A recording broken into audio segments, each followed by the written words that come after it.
परमेश्वराचे खूप खूप आभार की त्याने मला या पवित्र वेळी न्यूनतम नाण्याची सहभागिता यामध्ये साक्ष देण्याचे ही संधी दिली. मी बाळासाहेबांचा देखील मनापासून आभार मानते की त्यांनी देखील मला ही संधी उपलब्ध करून दिलेली आहे. विशेष करून महिला मंडळाचे आभार मानते. 1.5 आठवड्यापूर्वी अचानक फोन वाजला आणि महिला मंडळाच्या अध्यक्ष यांनी मला विनंती केली की सिस्टर तुम्ही 24 तारखेच्या रविवारी नूतन सहभागितेच्या जी काही सहभागिता आहे त्यामध्ये तुम्ही संदेश द्याल का. अशामुळे थोडंसं 2 सेकंद वाटलं की काय बोलू, पण परमेश्वरांनी सुचवलं आणि त्यांना लगेच हो म्हणाले काहीही वेळ न घेता. आणि म्हणून मी सर्व महिला मंडळाच्या पदाधिकाऱ्याच्या आहे आणि महिला मंडळाने त्यांचे मी खूप मनापासून आभार मानते की त्यांनी माझ्या नावाचा विचार केला आणि मला ही संधी माझ्या विश्वासू मंडळीसमोर बोलण्याची दिलेली आहे. म्हणून खरंच खूप खूप धन्यवाद. संदेशाला सुरू करण्यासाठी आपण प्रार्थना करूया.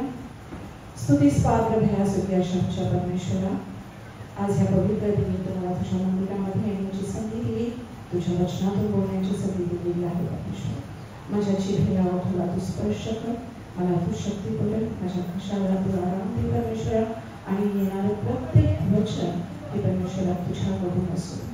मला तू सहाय्य कर आणि देव असलेल्या प्रत्येक विश्वासू दोघांमध्ये परमेश्वरा तुझं कार्य व्हावं असं तू दयाने करून प्रिय आणि गोड नावाने मागून म्हणतो.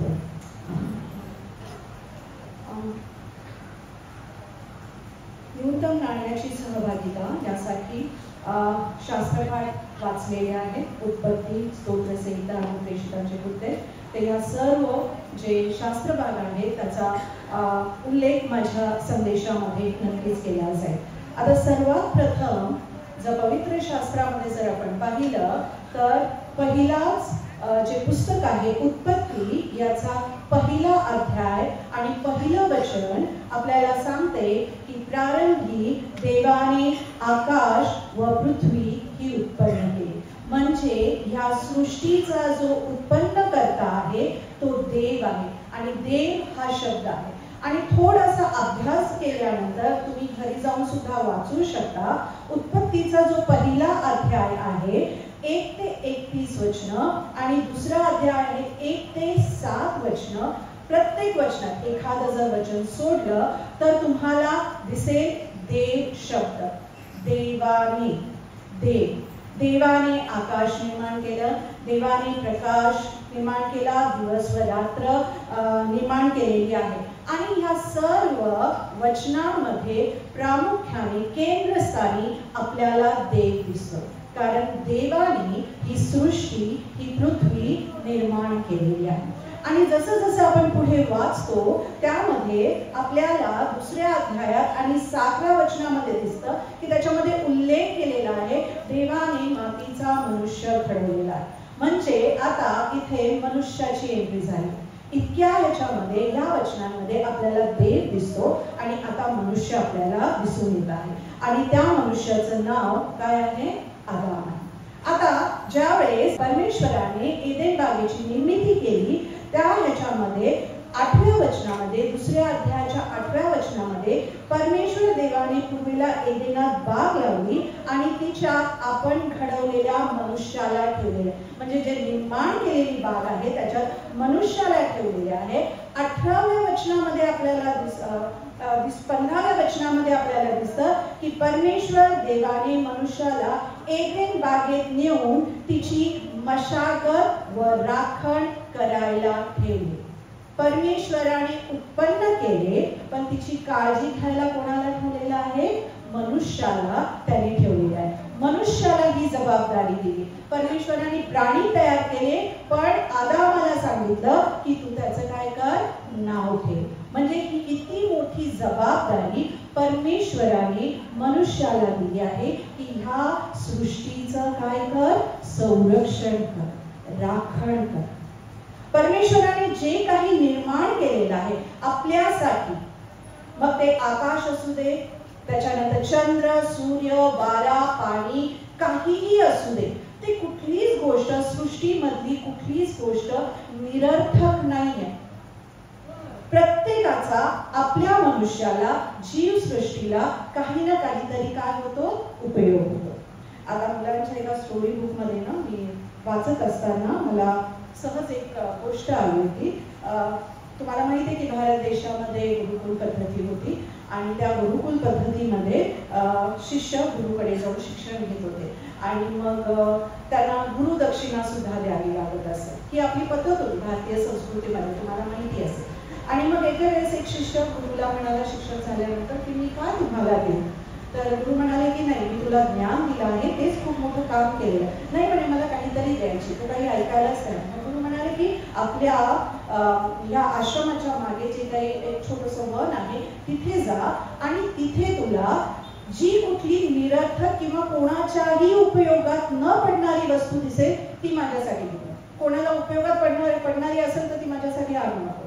खूप आनंदाने तो गेला शिष्य आणि त्याला खूप फिरला पण कुठलीच गोष्ट त्याला अशी दिसली नाही. थकून एका झाडाखाली बसला आणि सहज हाताला चाचपताना त्याला माती लागली. म्हणाला, हा चला ही मातीच घेऊन जातो मी माझ्या गुरुसाठी, तिचा काय उपयोग आहे. पण थोड्या वेळाने विचार केल्यानंतर त्यालाच उत्तर मिळालं की ही माती कशी निरर्थक आहे. याच्यामध्ये बीज गेल्यानंतर ते फळ देतं, झाड झुडपं तयार होतात, मग त्याच्यासाठी आपल्याला म्हणजे बीज गेल्यानंतर अन्न आपल्याला मिळतं. तर ही माती कशी काय मिळत. परत बसला, हाताला थोड्याशा सुकलेल्या काड्या लागल्या. त्या काड्या त्याने घेतल्या. अरे हा, ह्याचा काय उपयोग आहे, आता त्या झाडावर पडल्या सुकल्यात मी काय, आता हेच मी त्यांना करतो. पण त्याला त्याचं उत्तर परत मिळालं की ह्या काड्यांचा उपयोग इंधनासाठी होतो. मग हे निरर्थक कसं काय. मग त्याच्या हाताला पाला पाचोळा लागला. मग हे मी लिहून देतो. पण तो पाला पाचोळा पण लागल्यानंतर त्याला समजलं की नाही, ह्याचं उत्तम असं खत जमिनीची मशागत करण्यासाठी किंवा फळं येण्यासाठी केलं जातं. म्हणजे ह्याच्यातून आपल्याला काय दिसतं की परमेश्वराने जे काही उत्पन्न केलेलं आहे ते सर्व काही आपल्या उपयोगाचं आहे. आणि परमेश्वराने सृष्टीची निर्मिती केल्यानंतर त्यांना प्रत्येकाला प्रत्येकाचं काम सुपूर्द केलेलं आहे. आता स्तोत्र संहिता 104 मध्ये आपण वाचलेलं आहे, सूर्याला सूर्याचं काम आहे, वाऱ्याला वाऱ्याचं काम आहे, पाण्याला पाण्याचं काम आहे. प्रत्येकाला त्याची ड्युटी दिलेली आहे. इतके वर्ष झाले, अब्जो काळ गेलेला आहे, पण त्याच्यामध्ये काही बदललेलं नाहीये. ही सर्व सृष्टी आजही परमेश्वराच्या कामामध्ये आहे, कंट्रोल मध्ये आहे. सूर्य म्हणत नाही मी चंद्राचं काम करतो, हवा म्हणत नाही की मी पाण्याचं काम करतो. जो तो ज्याला त्याला नेमलेलं काम करतो आणि ते सर्व काम निस्वार्थीपणे करतात. त्याच्या बदल्यामध्ये काही मोबदला देतात ते का ते ना मनुष्याकडनं देतात ना परमेश्वराकडनं. कारण परमेश्वराने त्यांना निर्माण केले आणि ते त्यांचं काम अतिशय उत्तम रीतीने पार पाडतात. आपण मनुष्य आहोत, आपली देखील निर्मिती परमेश्वराने केली. वचनामध्ये सांगितलेलं आहे की राखण करायला मनुष्याला सांगितलं. आज आपण खरंच या सृष्टीचं रक्षण करते आहोत का. आज का आपण प्रदूषणाला सामोरं जातो. आज का विषय जे आहे ग्लोबल वॉर्मिंग सारखे फार प्रकर्षाने आपल्याला दिसून येत आहे. म्हणजे कुठेतरी आपण आपल्या कामामध्ये कमी पडत आहोत. परमेश्वराने आपली जी निर्मिती केलेली आहे इतरांसाठी, सृष्टीसाठी काहीतरी करण्याची, त्याच्यामध्ये आपण कुठेतरी कमी पडत आहोत.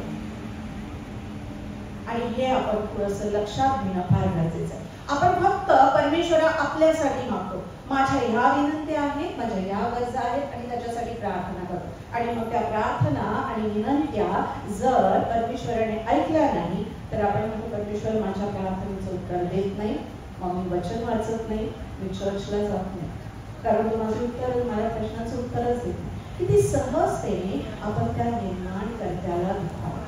पण आपली काय जबाबदारी आहे ह्या गोष्टीकडे आपण थोडंसं लक्ष देणं फार गरजेचं आहे. आणि यासाठी जो आपल्याला आजचा संदेश दिलेला आहे, जो विषयच आपल्यासाठी आहे, तो इतरांसाठी, जगासाठी जीवन देणारी सेवा. सेवा मीन्स सर्व्हिस. आणि ज्यावेळेस आपण कोणाला सेवा देतो ती सेवा निस्वार्थी असणं फार गरजेचं आहे. जर तुमच्याकडे शास्त्रपाठ असतील तर नक्कीच प्रेषितांची कृत्ये 9वा अध्याय आपण काढूया आणि 36 ते 43 वचन, कारण मी बोलता बोलता ह्या वचनांचा आधार घेणार आहे.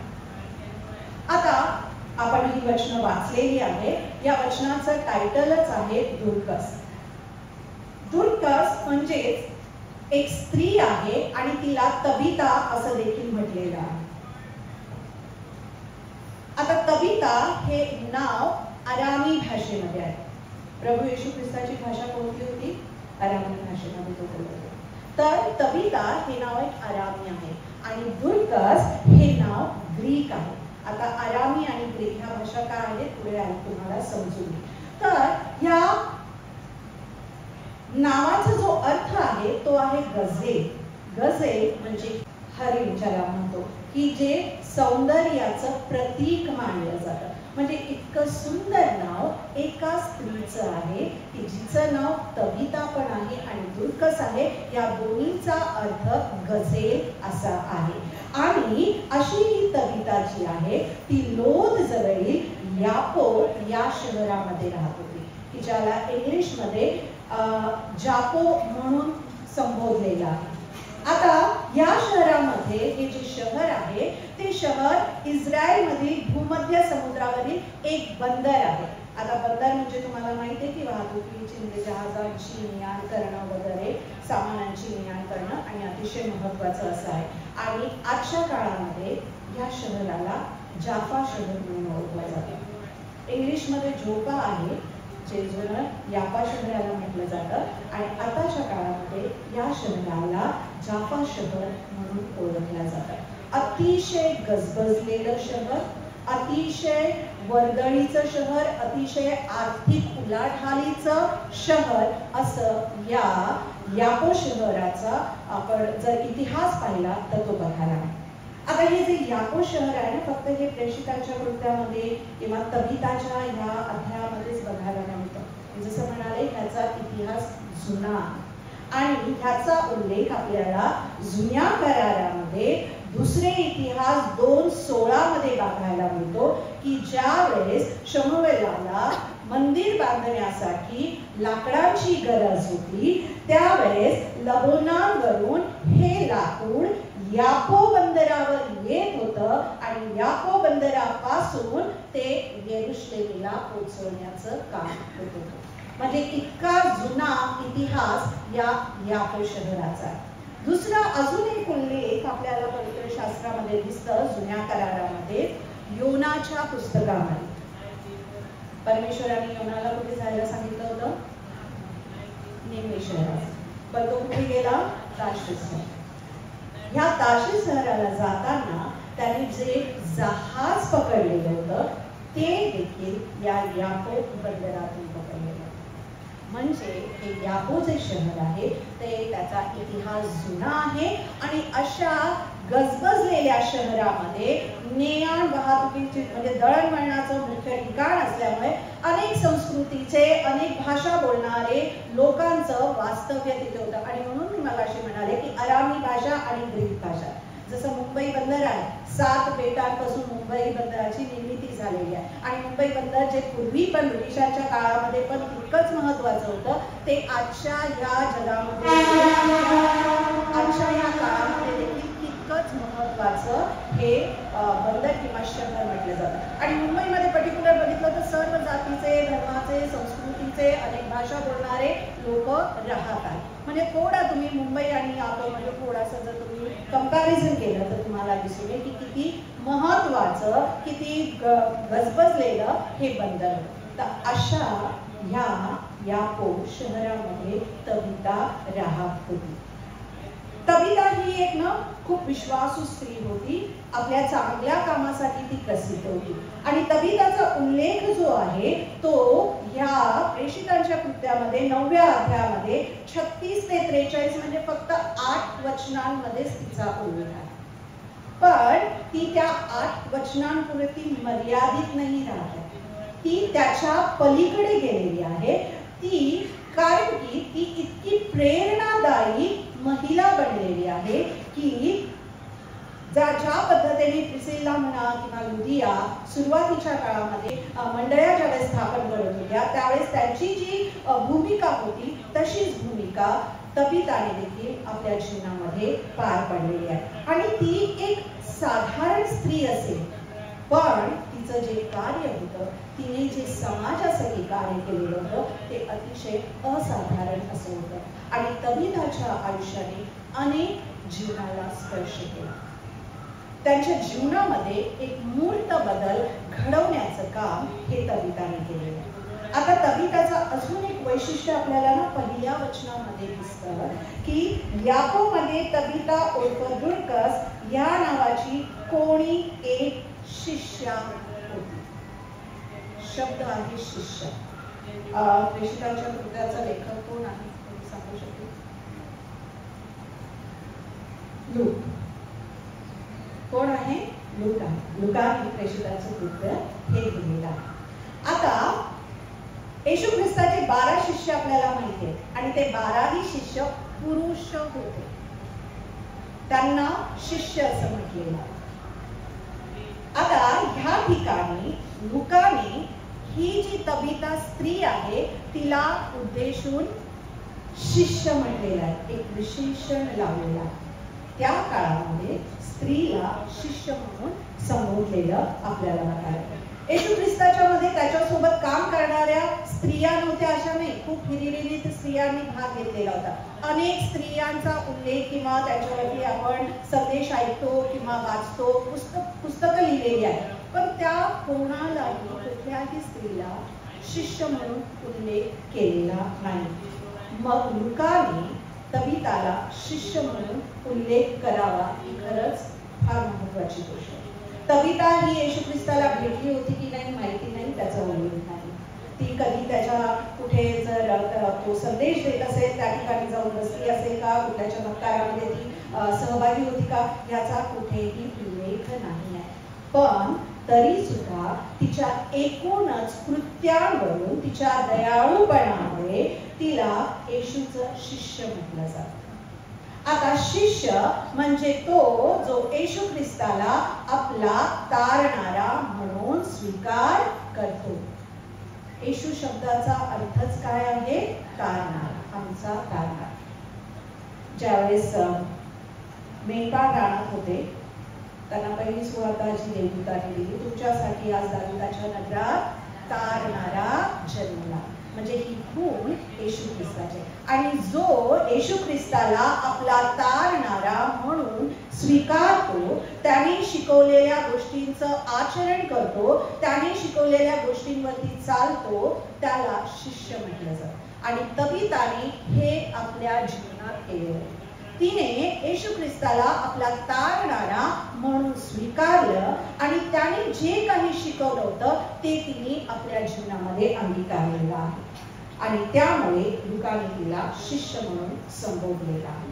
आता खरं तर तबिता ही दयाळू दानशूर होती आणि विशेष करून ती आपल्या जवळच्या गरजूंना ही मदत करत होती आणि तिच्याकडे असलेलं जे कौशल्य आहे त्या कौशल्याचा वापर तिने विधवा स्त्रियांचे कपडे, त्यावेळेस जे झगे होते ते शिवण्यासाठी केले होते. आता विशेष करून विधवा स्त्रियाच काम बळी असते, कारण की त्या काळामध्ये ज्यावेळेस जहाजावरती तेथील पुरुष वगैरे लोक जात असायचे आणि एवढा ॲडव्हान्स नसेल त्या काळामध्ये नक्कीच, तर जहाज जर हरून गेलं तर अख्खाच्या अख्खे त्यामध्ये असलेले जे खलाशी आहेत, जे दप्तर आहेत ते त्याच्यामध्ये जात असत आणि त्यामुळे मग त्यांच्या ज्या स्त्रिया आहेत त्या शहरामध्ये होत्या. पण त्या पुरुषांच्या मृत्यूला स्त्रियांना दोषी ठरवलं जातं. विधवांची त्या काळाची परिस्थिती अतिशय दयनीय असली, कारण अशा विधवा दुर्लक्षित केलेल्या अशा होत्या. त्यांना दैनंदिन जीवन जगणं देखील खूप कठीण जायचं आणि त्यामुळे त्यांची जी परिस्थिती होती ती खूपच वाईट हलाखीची अशी परिस्थिती होती. भारत देशामध्ये देखील जर आपण पाहिलं पूर्वीचा इतिहास, विधवांचा जर इतिहास पाहिला तर सतीसारख्या प्रथा होत्या, केशवकनासारख्या प्रथा होत्या आणि खूप वाईट परिस्थितीतून विधवांना जावं लागत होतं. समाज सुधारकांनी ह्या सर्व प्रथा बंद केल्या, पण नंतरही त्यांचं जीवन मला नाही वाटत इतकं खूप सोयीस्कर होतं. ही झाली पूर्वीची परिस्थिती. पण आज जर सो कॉल्ड मॉडर्न समाज जर म्हणते, आजच्या ह्या जमान्यामध्ये किंवा आजच्या ह्या मॉडर्न समाजामध्ये देखील खरंच आपली विचारसरणी विद्वांकडे बघण्याची बदललेली आहे. काही समाजामध्ये, काही लोकांमध्ये आजही विवाहासारख्या जे काही कार्य असतात त्या कार्यामध्ये विद्वांची उपस्थिती असूनही त्यांचं अस्तित्व नाकारले जात आहे. आजही पुरुष स्त्री जर म्हटलं तर विधूर आणि विधवा यांच्यामध्ये भेद होत आहे. पुरुष आहे म्हणून वेगळे विचार, स्त्री विधवा आहे म्हणून वेगळे विचार. हे समाजातलं जिवंत उदाहरण, वेगळं काही सगळं. म्हणून मी म्हटलं आहे की आजच्या या मॉडर्न समाजामध्ये आपले विचार, समाजाचे विचार विधवा स्त्रियांकडे बघण्याचे बदलले आहे. मग तुम्ही विचार करा त्या काळामध्ये त्यांची परिस्थिती काय असेल. आणि तबीताने अशा विधवांना मदतीचा हात दिलेला. निस्वार्थपणे ती त्यांच्यासाठी त्यांचे कपडे, त्यांचे झगे, वेगळी त्यांना झोपण्याची जी काही चटई असेल, चादर असेल, ती सुद्धा ती त्यांना पुरवेल असेल. तर अशी ही तबिता होती. आणि पवित्र शास्त्र देखील आपल्याला शिकवते की निराधारांना आधार देणे, त्यांच्यासाठी चांगली कृत्य करणे हे आपलं आद्य कर्तव्य आहे. याकोब 1:27 मध्ये काय म्हटलं जातं? देवपित्याच्या दृष्टीने शुद्ध व निर्मळ धर्माचरण म्हणजे अनाथांचा व विधवांचा त्यांच्या संकटात समाचार घेणे. आणि हे या आज्ञेचं पालन करणाऱ्या व्यक्तीमध्ये आपल्याला तबिता ही एक उत्तम उदाहरण आपल्या समोर आहे. आणि म्हणून जे तबिताने केलं ते खरंच कौतुकास्पद आणि अतिशय प्रशंसनीय असं काम आहे. आता ज्यावेळेस मी ह्या कविताच्या अध्यायाबद्दल वाचत होते, अभ्यास करत होते, त्यावेळेस मला प्रामुख्याने असं वाटलं की काय आहे, काय शिकायला काय मिळतंय किंवा मी काय संदेश देणार. तर प्रामुख्याने यामध्ये ना मला या छोट्याशा या 8 वचनांमध्ये ना 6 गोष्टी सापडल्या की ज्या आपण तबिताकडनं आणि या तबिताच्या गोष्टीकडनं शिकू शकतो. सर्वात महत्वाची गोष्ट म्हणजे देव त्याच्या राज्यात कोणाचाही वापर करू शकतो, मग ती स्त्री असो किंवा मग तो पुरुष असो, त्यामध्ये तो भेद करत नाही. आता या शास्त्रपाठात तबिताची स्थिती किंवा तिच्याविषयी काहीही सांगितलेलं नाही, काहीच उल्लेख केलेला नाही की ती विधवा होती का, ती मॅरिड होती, ती एकत्र कुटुंब पद्धतीत राहत होती का, तिला लेकरं आहेत की काय, याचं कुठेच काहीच वर्णन आपल्याला या दिसण्याच्या मध्ये दिसत नाही. पण तिच्यावरती जे अभ्यासक आहेत त्यांनी पुस्तकामध्ये, पवित्र शास्त्रामध्ये नाही तर पुस्तकामध्ये उल्लेख केलेला आहे की ती विधवा होती, परंतु असं पवित्र शास्त्राचा त्याला काहीही जोड नाही. मग परमेश्वर जो आहे तो मनुष्याचा स्थान, पैसा, मालमत्ता, सो कॉल्ड स्टेटस याला कधीही महत्व देत नाही. आणि म्हणून लुकाने देखील तबिताने आपला आयुष्यक्रम देवासाठी, प्रभूसाठी कशी ती जगली यासाठी त्याने काय केलेलं आहे, केंद्रित केलेलं आहे. म्हणून ती काय होती, श्रीमंत होती, गरीब होती, कशी स्त्री होती याचा उल्लेख नाहीये, पण ती प्रभूसाठी कशी जगली हा मुद्दा अतिशय महत्वाचा आहे. आणि लुकाने या प्रेषितांच्या कृत्यामध्ये हेच हायलाइट केलेलं आपल्या समोर देते. आता ती एक शिष्य होती, आपण पाहिलेलं आहे, तिने समाजासाठी अद्भुत कार्य केलेलं आहे आणि आपल्याला समजते की परमेश्वर त्याच्या राज्यासाठी आपला उपयोग करून घेतो. प्रत्येकाला कुठला ना कुठलं तरी काम दिलेलं आहे, कुठला ना कुठलं कौशल्य दिलेलं आहे, त्याचा उपयोग आपण प्रभूच्या सेवेसाठी, समाजासाठी, निराधारांसाठी कशा प्रकारे करतो. आणि यू नेवर नो की तुम्हाला परमेश्वराचा कॉल कधी येऊ शकतो, आपल्याला माहिती नाही. पण परमेश्वर आपलं हृदय जाणतो, परमेश्वर आपले विचार जाणतो आणि त्या पद्धतीने तो आपला वापर त्याच्या सेवेसाठी करतो. पहिलं शमूएल जो आहे ते 16 आणि 7 मध्ये परमेश्वर म्हणतो की मानवासारखं परमेश्वराचं पाहणं नसतं, तर मानव बाहेरचं स्वरूप पाहतो, पण परमेश्वर हृदय पाहतो. आपली जी दृष्टी आहे ती वेगळं पिक्चर बघते, पण परमेश्वराचा आपल्याकडे बघण्याचा दृष्टिकोन हा फार वेगळा. म्हणून तो आपला उपयोग कधी करून घेईल, त्याच्या सेवा कार्यासाठी कधी वापर करून घेईल आपल्याला माहिती नाही, पण फक्त आपण तयार राहणं फार गरजेचं आहे. दुकान से की हा मी आता सध्या तयार नाही, माझे मुलं मोठे व्हायचे, शाळेत जायचे, आणि हे मग मी नंतर करेन. नाही, हे असं होऊ शकत नाही. तुम्हाला जे दान दिलेलं आहे त्याचा उपयोग तुम्ही परमेश्वराच्या सेवेसाठी, सेवा कार्यासाठी, इतरांसाठी तो करणं फार गरजेचं आहे.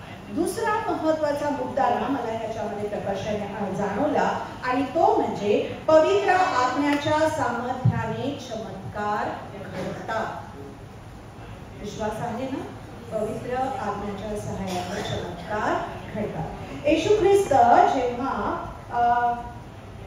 स्वर्गात जाणार होता त्यापूर्वी त्याने त्याच्या शिष्यांना सांगितले होते की मी तुम्हाला एकटे सोडणार नाही, तर पवित्र आत्मा तुमच्या सोबत राहील आणि पवित्र आत्म्याने त्यांच्यावर येईल आणि पवित्र आत्म्याचं सामर्थ्य तुम्हाला प्राप्त करून देईल, आणि मी जे केलेलं आहे तुम्ही ते पवित्र आत्म्याच्या दानाद्वारे कराल. हे एक मोठं अभिवचन जाण्याआधी येशू ख्रिस्ताने आपल्या शिष्यांना दिलेलं होतं. आणि त्याच प्रकारे एक हे देखील आपल्याला दिसतं की पेत्राने तेच केलेलं आहे. जर तुम्ही बघितलं 40वे वचन मी वाचते. पेत्राने त्या सर्वांना बाहेर काढले, गुडघे टेकून प्रार्थना केली व कुडीकडून वळून म्हटले, तबीते उठ. तेव्हा तिने डोळे उघडले व पेत्राला पाहून ती उठून बसली. मग त्याने तिला हात देऊन उठवले आणि पवित्र जनांना व विधवांना बोलवून त्यांच्या पुढे तिला सजीव उभे केले. ती मृत पावलेली होती, पण पेत्राने गुडघ्यावर येऊन प्रार्थना केली, पवित्र आत्म्याने त्याचं कार्य केलं आणि तबीता मृत्यूतून उठून बसली. किती मोठे चमत्कार. अशाच प्रकारचं ना उदाहरण मार्क 5 आणि 41 मध्ये आहे, जेव्हा येशू ख्रिस्ताने याईराच्या कन्येला मृत्यूमधून उठवले. त्यांनी सांगितलं की मुली उठ, पण त्या क्षणाला तिथे येशू ख्रिस्त होता. आताच्या क्षणाला तिथे मृत तबीता होती आणि फक्त कोण होता? पेत्र. पण कशाच्या सामर्थ्याने ती उठली? पवित्र आत्म्याच्या सामर्थ्याने ती उठली. म्हणजे हे किती मोठं कार्य आपल्याला इथे दिसून येतं. म्हणजे पेत्राने प्रार्थना केल्यानंतर पवित्र आत्म्याने त्याचं कार्य केलेलं आहे आणि ती उठून बसली, आणि उठून बसल्यानंतर ते जे तिथे आलेले लोक होते त्यांनी ते आश्चर्य आणि तो चमत्कार पाहिला. आणि ही जी बातमी आहे ही याकोब शहरामध्ये वाऱ्यासारखी पसरली आणि लोकांनी ही वार्ता ऐकून प्रभू येशूवर काय केलेलं आहे? विश्वास ठेवला. किती मोठं कार्य त्या ठिकाणी त्या खोलीमध्ये झालेलं की एका खोलीमध्ये एका स्त्रीला मृत्यूतून उठवल्यानंतर अनेकांनी प्रभू येशू ख्रिस्तावर काय केलेला आहे? विश्वास ठेवलेला आहे. पवित्र आत्म्याचं सामर्थ्य त्यांनी जाणवलेलं. आणि हा सर्वात महत्वाचा मुद्दा मला या कविताच्या गोष्टीतून समजला की पवित्र आत्मा काय करतो? चमत्कार. आता तिसरी जी गोष्ट या कवितेतून समजते ती म्हणजे चांगली कामे आणि विश्वास ठेवण्यास आपल्याला शिकवतो. आता विश्वास हा आपल्या ख्रिस्ती जनांचा पाया आहे. विश्वासाशिवाय आपण देवाला संतुष्ट करू शकतो का? तुम्ही खूप सारं कार्य करा, खूप काम करा, चांगलं काम करा, पण जर तुमचा विश्वास त्या जिवंत देवावर नसेल तर तुमचे कार्य काय आहे? निष्फळ आहे, काहीच नाही. म्हणून विश्वास हा फार महत्वाचा आहे. आणि तबीताने आपल्या तारणकर्त्यावरती विश्वास ठेवला आणि त्यामुळे ती त्या विधवा स्त्रियांवरती प्रेम करू शकली आणि ती प्रेम करू शकली म्हणून ती त्यांना मदत करू शकली, ती चांगलं कृत्य करू शकली. तिचा जर तो विश्वास नसता तर ती ते कृत्य करू शकली असती का? नसती. म्हणून परमेश्वरावरती विश्वास हा पहिला मुद्दा आहे आणि दुसरा मुद्दा आहे की त्याच्यानंतर आपली चांगली कृत्य. चांगली कृत्याला जोड विश्वासाची लागते. आणि आज इथे बसलेल्या प्रत्येक विश्वासणाऱ्याला तबिता प्रोत्साहन देते आहे की प्रभू परमेश्वरावरती विश्वास ठेवा आणि चांगली कृत्ये आपल्या जीवनात. हा खूप महत्वाचा लेसन आपल्याला या कविताच्या दृष्टीतून असतो.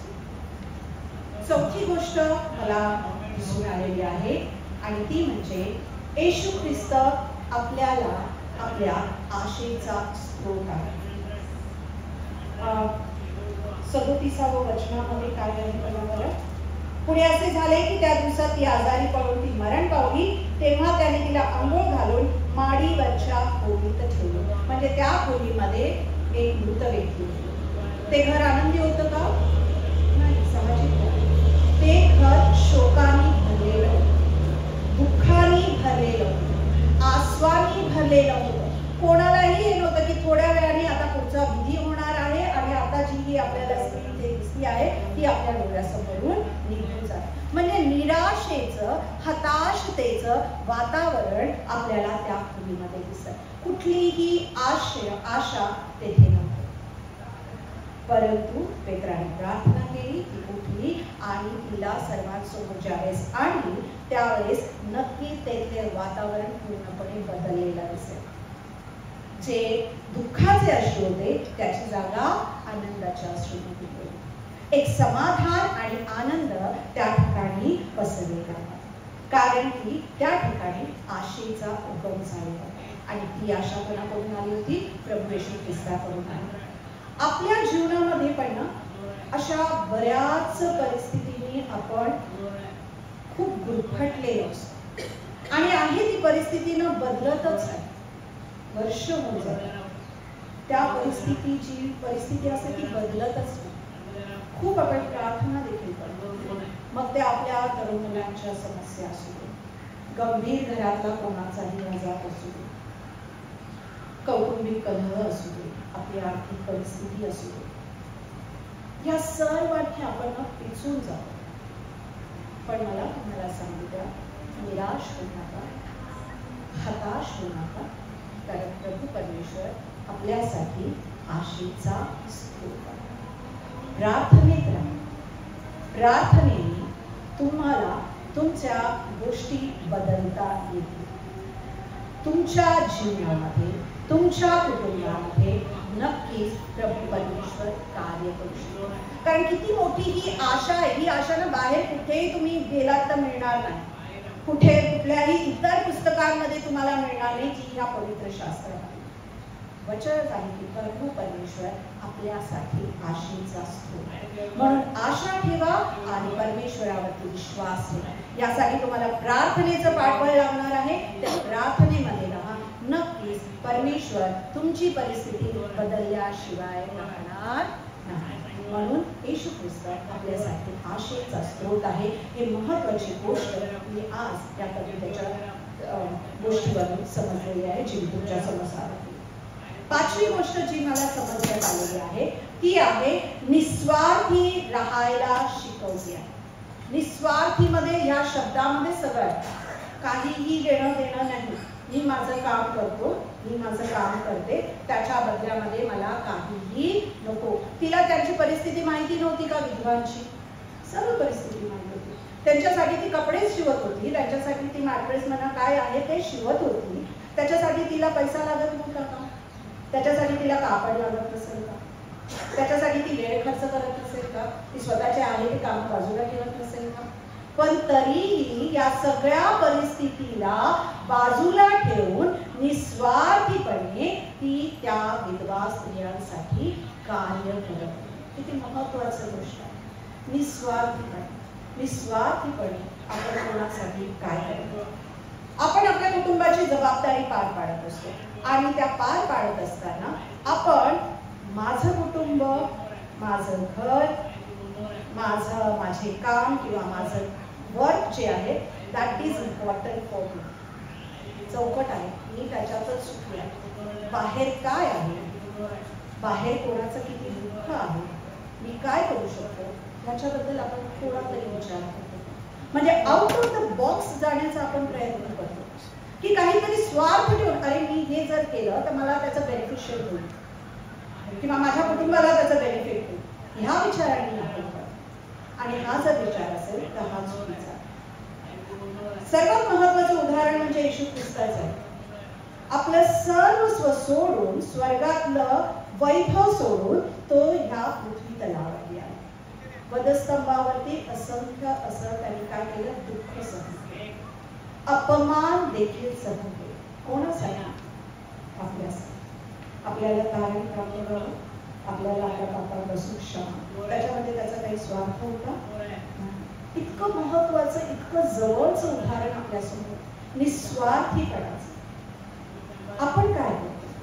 आज आपण आपल्या आरामदायक कक्षेतून बाहेर येण्याची गरज नाही आहे आपल्याला, का फक्त त्याच सो कॉल्ड माझं माझं माझं एवढ्याच सुखामध्ये राहायचं? थोडंसं बाहेर येऊन दुसऱ्यांचे दुःख काय, दुसऱ्यांच्या गरजा काय, तुम्ही कोणत्या पद्धतीने त्यांना करू शकता, मदत करू शकता, आणि ते देखील जर तुम्ही स्वार्थीपणे केलं तर नक्कीच परमेश्वर तुम्हाला आशीर्वाद देईल. सहावी महत्वाची गोष्ट म्हणजे त्याच्या गोष्टीतून आपल्याला समजते, आणि ती गोष्ट म्हणजे वारसा सोडण्याबद्दल आपल्याला शिकवलं. आता तबिथा जशी निस्वार्थ असल्यामुळे तिच्या मागे तिने एक वारसा सोडलेला आहे, आणि इतक्या वर्षांनी देखील आजही तबितेबद्दल बोललं जातं, तबितेबद्दल मंडळांमध्ये संदेश दिला जातो. आणि सो लकी की मला देखील ही संधी परमेश्वराने दिलेली आहे तबितेबद्दल बोलण्याची. किती महत्वाचं आहे. तिने चांगलं कृत्य केलं म्हणूनच तर आज तिच्याबद्दल बोलल्या जाते. आणि तिने जो केलेला आहे ती अतिशय मौल्यवान तर आपण म्हणतच आहे. आणि ज्यावेळेस ती मरण पावली त्यावेळेस त्या खोलीमध्ये अनेक विधवा स्त्रिया होत्या, आणि त्या तिच्यासाठी रडत होत्या, दुःख करत होत्या. पेत्र ज्यावेळेस त्या ठिकाणी आला त्यावेळेस त्यांनी ते त्याला दाखवत होते, बघा इतकं चांगल्या गोष्टी तिने आमच्यासाठी केलेल्या. आणि सर्वात महत्वाची गोष्ट म्हणजे सर्वच तिच्या काही नातलग होत्या का? नाही, पण त्यांना माहिती होतं की तबिताने नक्की आमच्यासाठी काय केलेलं आहे. ज्यावेळेस तिथे हे सर्व कार्य करत होती तिने थोडा तरी विचार केला असेल का की ह्या विधवांच्या मनामध्ये मी काहीतरी काम करत आहे, या विधवांच्या म्हणतात ना जीवनावरती मी असर करत आहे, प्रभाव पाडत आहे, की बऱ्याच काळानंतर देखील मला माझ्या नावाने मंडळांमध्ये संदेश दिला जाईल, माझी स्तुती करण्यात येईल. हे काम करताना तिने कधीतरी विचार केला होता का? पण तिचा जो वारसा आहे तो आजही काय आहे, हे चालू. आणि अशा बऱ्याच जगामध्ये ना दुर्कस म्हणून संस्था आहे, आणि जे तबिताने केलेलं आहे ती सेवा ह्या संस्था आजही चालवत आहे. किती मोठी गोष्ट आहे. म्हणून मगाशी मी तुम्हाला म्हणाले की तबितेची गोष्ट ही या 8 वचनांपुरती मर्यादित नाहीये, तर ती त्याच्या पलीकडे गेली. आजही इतक्या वर्षांनी तिच्या नावाच्या संस्था आहे, आणि त्या संस्था तिने जे कार्य केलेलं आहे ते पुढे करत आहे. आपल्या खूप जवळचं उदाहरण आहे पंडिता रमाबाई. निस्वार्थीपणे सेवा केली. कुठून आल्या होत्या त्या, आणि कुठे त्यांनी विधवांसाठी, अनाथांसाठी, पोरगांसाठी, अपंग मुलींसाठी आज मुक्ती मिशन जे आजही त्यांच्या त्यांना देखील आपण येशू ख्रिस्ताचा एक शिष्यच म्हणतात. म्हणजे त्याच्यामध्ये त्यांचा काही स्वार्थपणा. म्हणजे इतके सारे उदाहरणं प्रियानो आपल्या समोर आहे, इतक्या साऱ्या लोकांचा आदर्श आपल्या समोर आहे, येशू ख्रिस्ताचा देखील आदर्श आपल्या समोर आहे. मग आपण कोणाची वाट बघतो? आपण कोणाच्या सांगण्याची वाट बघतो की कोणीतरी मला सांगितल्यानंतर मी उठेल आणि मग मी काहीतरी कार्य करेन. देवबाबाच्या दयाने आपल्याला सघन परिस्थिती आहे, त्या परिस्थितीमध्ये जर मी कोणाला मदतीचा जर हात देत असेल तर ह्याच्यासाठी महत्वाचं कार्य काय असेल? बरेच दालनं परमेश्वराने आपल्या समोर उघडलेली आहे, बरेच दालनं आहेत, आणि त्यामध्ये जर आपण एकमेकांना सहाय्य करू शकतो, बाळासाहेब माझ्या 1-2 आठवड्यापासून सूचना देत आहेत की त्यांनी देखील प्रेयर वॉरियर्सचं एक ग्रुप तयार केलेला आहे आणि खूप चांगली स्तुत्य असा हा प्रोजेक्ट आहे की जे खरंच अडचणीत आहे, जे गरजू आहेत त्यांना डिजिटल पद्धतीने तुमच्या ह्याच्यावरती मेसेज येऊ शकतो. तुम्ही त्या क्षणाला त्या व्यक्तीसाठी उद्यावर राहून प्रार्थना करू शकता. जर तुम्ही ऑफिसमध्ये आहात, घरी आहात, किचनमध्ये आहे, काही पण आहे, इतकं लक्षात ठेवा, जर खरंच एखादी व्यक्ती जर रुग्णालयामध्ये आहे किंवा एखादी व्यक्ती जर ऑपरेशन थिएटरमध्ये आहे, एखादी व्यक्ती जर ऍक्सिडेंटमध्ये जर सापडलेली आहे, तुमच्या इतक्या सगळ्यांच्या प्रार्थनेचं बळ त्या व्यक्तीला मिळणार नाही का? त्याच्या जीवनामध्ये कार्य होणार नाही का? डॉक्टरांच्या हाताला यश मिळणार नाही का? त्यांच्या कुटुंबाचं म्हणतात ना एक आनंदभराचं एक क्षण तुम्ही देऊ शकत नाही का? किती मोठी गोष्ट ही. तुम्ही ज्या ठिकाणी तुम्हाला कुठे एकत्र यायचं नाहीये, कुठे एकत्र बसून तुम्हाला तुम्ही ज्या ठिकाणी आहात त्या ठिकाणी तुम्ही त्या व्यक्तीच्या गरजेसाठी, त्या व्यक्तीच्या संकटासाठी, त्या व्यक्तीच्या आहे त्या आजारासाठी प्रार्थना करण्याची संधी तुम्हाला उपलब्ध करून सेवेचं दालन नाही का? आपण मागे राहतो? प्रार्थनेत बळ आहे का? आपण त्याचा स्वीकार करत तुमच्यापर्यंत पोहोचलेला मग कोणाची वाट? एखाद्या गरीब मुलाच्या शिक्षणाचा आधारस्तंभ आपण का नाही होऊ शकत? त्याला ज्ञान देण्यासाठी लागणारा जे आर्थिक बळ आहे, जर परमेश्वराने आपल्याला इतकं सक्षम बनवलेलं आहे, तर आर्थिक पाठबळ आपण का देऊ शकत नाही की ज्या ज्ञानाने तो येणाऱ्या भारतासाठी एक विशेष असं चांगलं कार्य करू शकतो, देवाच्या राज्यासाठी तो कार्य करू शकतो. ती सुरुवात तुम्हाला होऊ शकतो, तुमच्याकडनं का नाही होऊ शकत? वचनांचा अभ्यास तुम्ही का नाही करू शकत? जर परमेश्वराने तुम्हाला वचन दिलं की घाबरते, मी पुढे येण्यासाठी मी घाबरतो, मला नाही होऊ शकत, का नाही परमेश्वराला तुम्ही मागत की परमेश्वरा मला तू सामर्थ्य दे? वचनांमध्ये स्वतःला दृढ तुम्ही का करत नाही? वचनांमधून सेवा का नाही करत आहे? आपल्या मराठीचं UPS सारखं इतकं मोठं संस्थान आहे, तुम्हाला इतक्या छान रीतीने तुम्हाला घर बसून तुम्ही तो अभ्यास करू शकता, तुमच्या ज्ञानामध्ये वचनांमध्ये तुम्हाला दृढ करू शकता आणि तुम्ही पुढे येऊन लोकांना वचनातून सेवा करू शकता. कितीतरी असंख्य गोष्टी आहेत या. फक्त आपल्याला थोडं पुढे येण्याची गरज. आज तुमचं ते छोटंसं पाऊल असेल, पण पुढे त्याचा वृक्ष होणार नाही कशा? तुम्ही तुमचा वारसा येणाऱ्या जनरेशनसाठी सोडणार नाही कशा? तुमची निस्वार्थ सेवा आज ही कोणाचं तरी भलं करू शकते, कोणाचं तरी सहन करू शकते. आणि कविता आपल्याला हीच गोष्ट आहे. खूप साऱ्या गोष्टी आहेत की कवितेकडनं आपण शिकू शकतो. परमेश्वरासाठी बोला, आज ह्या गोष्टीतून मी काय शिकले, मी काय शिकले आणि मी इथून काय घेऊन जाणार, आणि फक्त घेऊन न जाता माझ्या जीवनामध्ये मी ह्याचा वापर कशा करणार. परमेश्वर तुम्हाला या वचनातून नक्कीच आशीर्वाद देव, मला स्फुरण देव आणि पुढील कामकाजासाठी परमेश्वर तुमचं सहाय्य. प्रार्थना करतो. स्तुतीस पात्र आमच्या परमेश्वर, खूप आणि खूप तुझे आभार परमेश्वरा. या वचनाच्या द्वारे परमेश्वरा मी बोललेली नाही तर तू बोललेला, पवित्र आत्म्याने कार्य केलं त्याचा विषय. येथे बसलेल्या प्रत्येकाच्या मनाला तू स्पर्श केला, विचारांना तू स्पर्श केला. आणि परमेश्वरा माझी आशा आहे की नक्कीच आजच्या ह्या रविवारच्या उपासनेमध्ये ते आपल्यासाठी काही ना काहीतरी घेऊन जा. मला तू सहाय्य केलंस, मला तू शक्ती पुरवलीस, माझ्या